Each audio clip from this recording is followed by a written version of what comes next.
اعوذ باللہ من الشیطان الرجیم بسم اللہ الرحمن الرحیم اولما اصابتکم مصیبۃ قد اصبتم مثلھا قلتم انا ھذا، تو جب تم پر ایک مصیبت آئی جب کہ تم اس سے دگنی مصیبت جو ہے ان کو پہنچا چکے ہو، قلتم انا ھذا، تم کہتے ہو یہ کہاں سے آ گیا، یہ کیوں ہو گیا، اللہ نے پہلے مدد کی تھی اب کیوں نہیں کی۔ قل ھو من عند انفسکم، اے نبی کہہ دیجئے یہ تمہارے اپنے نفسوں کی شرارت کی وجہ سے ہوا، تم نے غلطی کی، تم نے حکم کی خلاف ورزی کی۔ حتی اذا فشلتم وتنازعتم فی الامر وعصیتم من بعد ما اراکم ما تحبون ان اللہ علی کل شیء قدیر، اللہ تو ہر چیز پر قادر ہے۔ گویا کہ اسی مضمون کو دہرا کر لایا گیا کہ وَلَقَدْ صَدَقَكُمُ اللَّهُ وَعْدَهُ، اللہ وعدہ اپنا پورا کر چکا تھا۔ وَمَا أَصَابَكُمْ يَوْمَ الْتَقَى الْجَمْعَانِ، البتہ یہ اللہ چاہتا تو کنڈون کر دیتا، تمہیں کوئی سزا نہ دیتا، معاف کر دیتا بغیر سزا دیے، لیکن یہ کہ اللہ کی حکمت کا تقاضا یہ ہوا کہ تمہیں سزا دی جائے، اس لیے کہ ابھی تو بڑے بڑے مراحل آنے ہیں۔ اگر اسی طرح تم نظم کو توڑتے رہے اور احکام کی خلاف ورزی کرتے رہے تو پھر تمہاری حیثیت جو ہے ایک جماعت کی تو نہیں ہوگی، پھر تو ایک انبوہ ہے، ہجوم مومنین ہوگا، جماعت، لشکر، فوج، حزب اللہ درکار تو وہ ہے۔ وما اصابکم یوم التقى الجمعان، اور جو بھی مصیبت تم پر آئی ہے اس دن جس دن کے دونوں لشکر بھڑ گئے تھے آپس میں، فباذن اللہ، وہ اللہ کے اذن سے آئی ہے، بغیر اللہ کے اذن کے تو یہ تکلیف نہیں آ سکتی تھی۔ وَلِيَعْلَمَ الْمُؤْمِنِينَ، اور یہ اس لیے کہ اللہ جان لے کہ کون ہے اصل مومن، حقیقی مومن، صابر مومن، جو مستقیم مومن ہے۔ وَلِيَعْلَمَ الَّذِينَ نَافَقُوا، اور تاکہ دیکھ لے کہ کون ہے منافق۔ اور یہاں اصل ترجمہ ہم کرتے ہیں تاکہ اللہ ظاہر کر دے کہ کون ہے مومن اور ظاہر کر دے کہ کون ہے منافق۔ کھل گیا کہ نہیں؟ 300 کو لے کر عبداللہ ابن ابی چلا گیا تو اب سب کو پتہ تو چل گیا، آئندہ ان کی بات پر اعتبار تو نہیں کریں گے، وہ چکنی چپڑی باتیں کریں گے تو ان کی باتیں جو ہے کان لگا کے سنیں گے تو نہیں۔ تو اللہ تعالیٰ نے چاہا کہ who's who and what is what یہ بالکل مبرہن ہو جائے، واضح ہو جائے۔ وقیل لہم تعالوا، اب یہاں وہ تذکرہ ہو رہا ہے آخر میں اس واقعے کا کہ جب کہ عبداللہ ابن ابی 300 آدمیوں کو لے کے واپس چلا گیا، اس وقت کچھ لوگوں نے اس سے کہا ہوگا کہ کہاں جا رہے ہو بے وقوفو، اس وقت تو لشکر سامنے آمنے سامنے کھڑے ہیں اور 300 آدمی نکل جائیں 1000 میں سے تو بقیہ جو باقی ہیں ان کے بھی کچھ نہ کچھ دلوں میں کمزوری پیدا ہوگی، جیسے کہ بنو حارثہ اور بنو سلمہ کے اندر کمزوری عارضی طور پر پیدا ہو گئی تھی۔ تو سمجھانے والوں نے جب کہا فقیل لہم تعالوا قاتلوا فی سبیل اللہ اب ادفعوا، آؤ بھائی آؤ، کہاں جا رہے ہو، اللہ کی راہ میں قتال کرو یا دفاع کرو۔ دفاع ہو رہا ہے تو مدینے کے اوپر حملہ ہوگا تو کیا ہوگا، اگر یہاں پر یہ لشکر جو ہے شکست کھا گیا تو کیا تمہاری بہو بیٹیاں جو ہے پھر آ کر وہ انہیں لے کر اپنی باندیاں بنا کر نہیں لے جائیں گے؟ اللہ کی راہ میں جنگ کرو، اگر یہ نہیں تو کم سے کم اب دفاع جو ہے مدینے کا اس کے لیے تو کھڑے رہو۔ قالوا لو نعلم قتالا لاتبعناکم، ان کا اگر ہم سمجھتے کہ جنگ ہونی ہے تو ہم ضرور تمہارا ساتھ دیتے، یعنی یہ تو در حقیقت نورا کشتی ہو رہی ہے، یہ حقیقت میں جنگ ہے ہی نہیں۔ یہ محمد کے ساتھی جو مہاجرین آئے ہیں مکے سے اور یہ جو مکے سے اب آئے ہیں چڑھ کر، یہ سب ایک ہیں، ایک ہی تھیلے کے چٹے بٹے ہیں اور ہمارا ان سے کوئی سروکار نہیں۔ لو نعلم قتالا لاتبعناکم ہم للکفر یومئذ اقرب منہم للایمان، اس دن وہ ایمان کی نسبت کفر سے قریب تر تھے۔ یقولون بافواہہم ما لیس فی قلوبہم، وہ اپنے منہوں سے وہ بات کہہ رہے ہیں جو ان کے دلوں میں نہیں ہے۔ واللہ عالم بما یکتمون، اور جو کچھ وہ چھپا رہے ہیں وہ اللہ کے علم میں ہے۔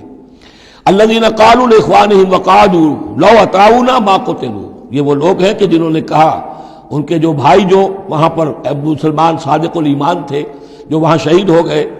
تو جو لوگ بیٹھے رہے تھے انہوں نے کہا لو اطاعونا ما قتلوا، اگر وہ بھی ہمارے ساتھ آ گئے ہوتے، ساتھ ہمارے چلے آتے، 300 ہم آئے تھے، وہ اور بھی آ جاتے تو قتل نہ ہوتے۔ قل فادرؤوا عن انفسکم الموت ان کنتم صادقین، تو اے نبی ان سے کہیے اچھا اگر سچے ہو تو اپنی جانوں سے موت کو ہٹا کر دکھاؤ، کیا موت سے بچے رہو گے؟ کیا موت یہاں گھروں میں نہیں آئے گی؟ ولا تحسبن الذین قتلوا فی سبیل اللہ امواتا، اب وہ پھر آیت آ گئی 19ویں رکوع کی، ولا تقولوا لمن يقتل فی سبیل اللہ امواتا بل احیاء ولکن لا تشعرون، سورہ بقرہ اس کے 19ویں رکوع کی آیت ہے۔ اور یہاں وَلَا تَحْسَبَنَّ الَّذِينَ قُتِلُوا فِي سَبِيلِ اللَّهِ أَمْوَاتًا، ہرگز نہ سمجھنا ان لوگوں کو جو اللہ کی راہ میں قتل ہو جائیں کہ وہ مردہ ہیں، بل احیاء، بلکہ وہ تو زندہ ہیں، عند ربهم يرزقون، اپنے رب کے پاس انہیں رزق مل رہا ہے، رزق پا رہے ہیں۔ فرحین بما آتاہم اللہ من فضلہ، وہ تو خوشیاں منا رہے ہیں، شادیانے بجا رہے ہیں جو کچھ اللہ نے اپنے فضل سے ان کو عطا کیا ہے۔ وَيَسْتَبْشِرُونَ بِالَّذِينَ لَمْ يَلْحَقُوا بِهِم مِّن خَلْفِهِمْ، اور ابھی وہ خوش وقت ہو رہے ہیں، خوشخبریاں حاصل کر رہے ہیں کہ ہمارے اور بھائی بھی جو پیچھے رہ گئے، ابھی شہادت کی خلت انہیں نہیں ملی، وہ بھی آئیں، اور جو ہمیں اللہ تعالیٰ نے ناز و نعم کے اندر اس وقت رکھا ہوا ہے اس سے وہ بھی شاد کام ہوں جو ان کے پیچھے ہیں۔ اللہ خوف علیہم ولا هم یحزنون، کہ ان پر کوئی نہ خوف ہوگا اور نہ وہ کسی حزن سے دوچار ہوں گے۔ یستبشرون بنعمت من اللہ وفضل، اور وہ تو خوشیاں منا رہے ہیں اللہ تعالیٰ کی نعمت کی وجہ سے اور اس کے فضل کی بنا پر، وَأَنَّ اللَّهَ لَا يُضِيعُ أَجْرَ الْمُؤْمِنِينَ، اور یہ اس بات پر کہ اللہ تعالیٰ اہل ایمان کے اجر کو ضائع نہیں کرتا۔ الَّذِينَ اسْتَجَابُوا لِلَّهِ وَالرَّسُولِ مِن بَعْدِ مَا أَصَابَهُمُ الْقَرْحُ۔ اب یہاں اصل میں جو آیات آ رہی ہیں اس کے بارے میں دو قسم کی روایات ہیں تاریخ کی۔ ایک تو پختہ واقعہ یہ ہے کہ حضور صلی اللہ علیہ وسلم نے جب یہ پتہ چل گیا کفار چلے گئے، اب جو بھی کچھ ضروری کام تھے وہ کیے، جو بھی شہداء تھے دفنایا، پھر اچانک آپ کو خیال آیا کہ یہ کفار چلے گئے ہیں، لیکن ہو سکتا ہے انہیں اپنی غلطی کا احساس ہو کہ مسلمان جو ہیں اس وقت تو یوں سمجھیے کہ وہ بالکل اس حالت میں تھے کہ ہم ختم کر سکتے تھے کہ دوبارہ نہ آ جائے، سیکنڈ تھاٹ نہ ہو۔ تو آپ نے فیصلہ کیا لوگوں مسلمانوں چلو تعاقب کرو تاکہ انہیں معلوم ہو جائے کہ ہماری ہمت ہاری ہوئی نہیں ہے، انہیں پتہ چلے گا کہ مسلمان اس وقت بھی اس کیفیت میں کہ ہمارے تعاقب میں آ رہے ہیں تو پھر وہ جرأت نہیں کریں گے۔ تو اس وقت اہل ایمان جو تھے انہوں نے اس کے باوجود کہ جسم جو ہے زخموں سے چور چور تھے، اتنا بڑا صدمہ پہنچا تھا، پھر وہ تیار ہو گئے اور حضور 8 میل تک حمراء الاسد تک چل کر آئے مدینے سے باہر، اور وہاں جو ہے ابو سفیان کو وہ خیال فی الواقع آ چکا تھا اور وہ لوٹنے کی فکر کر رہا تھا۔ ایک تاجر ادھر سے آ رہا تھا، اس نے کہا تھا جا کے مسلمانوں سے بتا دو کہ میں بہت بڑا لشکر لے کر آ رہا ہوں فوراً۔ تو آ کر انہوں نے کہا بھی،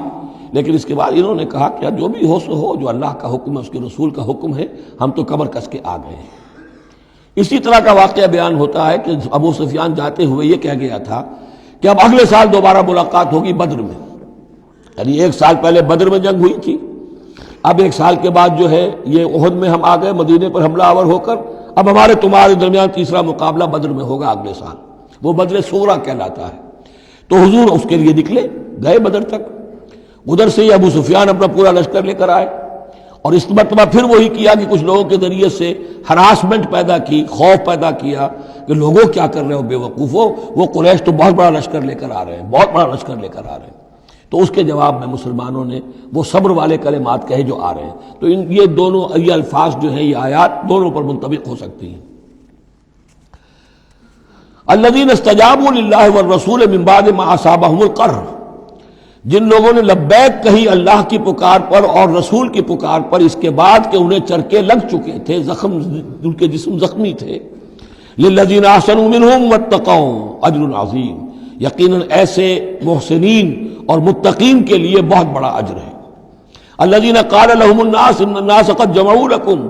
جنہیں آ کر خبردار کیا تھا اور جن کو خوف دلایا تھا لوگوں نے کہ دیکھو لوگ بڑی جمع ہو گئے ہیں، بڑی قوت بڑی جمعیت آ رہی ہے، فخشوہم، ان سے ڈرو، فزادہم ایمانا، اس سے ان کے ایمان میں اور اضافہ ہو گیا۔ وقالوا حسبنا اللہ ونعم الوکیل، اور انہوں نے کہا اللہ ہمارے لیے کافی ہے اور اس کا سہارا سب سے اچھا سہارا ہے۔ فانقلبوا بنعمت من اللہ، ابو سفیان کو جب پتا چلا کہ محمد تو ہمارے تعاقب میں آ رہے ہیں تو انہوں نے عافیت اسی میں سمجھی کہ وہ پھر سیدھا مکہ کی طرف رخ کر لیا، اور یہی معاملہ ہوا ہے کہ بدر صغریٰ جو دوسری مرتبہ وہ بدر میں آنے کا، جب اس نے سنا کہ محمد الرسول اللہ تو اپنے پورے ساتھیوں کے ساتھ آ گئے ہیں تو کوئی کنی کترا کر اور طرح دے کر نکل گیا، مقابلے میں نہیں آیا۔ فانقلبوا بنعمت من اللہ، تو وہ لوٹ آئے اللہ تعالیٰ کے انعام سے، نعمت سے، وفضل، اور اس کے فضل سے، لم یمسسہم سوء، کوئی برائی ان کو مس نہ کر سکی، کوئی تکلیف نہیں پہنچی، آزمائش تھی وہ اللہ نے کر لی۔ واتبعوا رضوان اللہ، انہوں نے تو اللہ کی رضا کی پیروی کی۔ واللہ ذو فضل عظیم، اور یقیناً اللہ تعالیٰ بڑے فضل کا مالک ہے۔ صدق اللہ العظیم۔